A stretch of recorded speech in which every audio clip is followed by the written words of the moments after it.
বাংলাদেশের ক্রিকেটকে নিয়ে ঘোর অমানিশার মধ্যে নতুন খবর এসেছে। বাংলাদেশ আফগানিস্তানের সঙ্গে ওয়ানডে সিরিজ খেলতে চায় আগামী নভেম্বরে, কিন্তু কোথায়?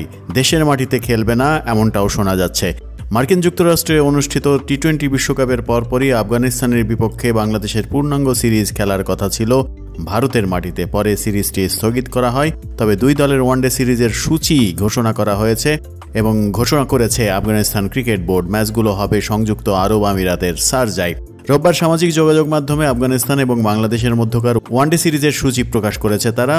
সেখানে দেশটির ক্রিকেট বোর্ড বলছে, বাংলাদেশ জাতীয় দলের সঙ্গে 6, 8 এবং 11 নভেম্বর আন্তর্জাতিক ওয়ানডে ম্যাচ খেলবে আফগানিস্তান জাতীয় ক্রিকেট দল সংযুক্ত আরব আমিরাতে, যা আয়োজন করবে আফগানিস্তান।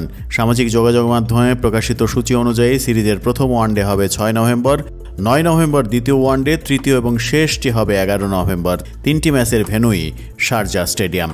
বৃহস্পতিবার বাংলাদেশ ক্রিকেট বোর্ডের সভাপতি ফারুক আহমেদ বলেছিলেন, 3টি ওয়ানডেকে 2025 সালের চ্যাম্পিয়ন্স ট্রফির প্রস্তুতি হিসেবে বিবেচনা করা হবে। ওয়েস্ট ইন্ডিজে যাওয়ার আগে আমরা 3টি ওয়ানডে খেলার চেষ্টা করব আফগানিস্তানের সঙ্গে। এদিকে এই ওয়ানডে সিরিজে সাকিব আল হাসান খেলবেন কিনা সেটি নিয়েও অনিশ্চয়তা রয়েছে। সাকিবকে নিয়ে দেশের ক্রিকেটে যা হচ্ছে সেটি নিয়ে ব্যাপক সমালোচনার মুখে পড়েছে বাংলাদেশ ক্রিকেট বোর্ড।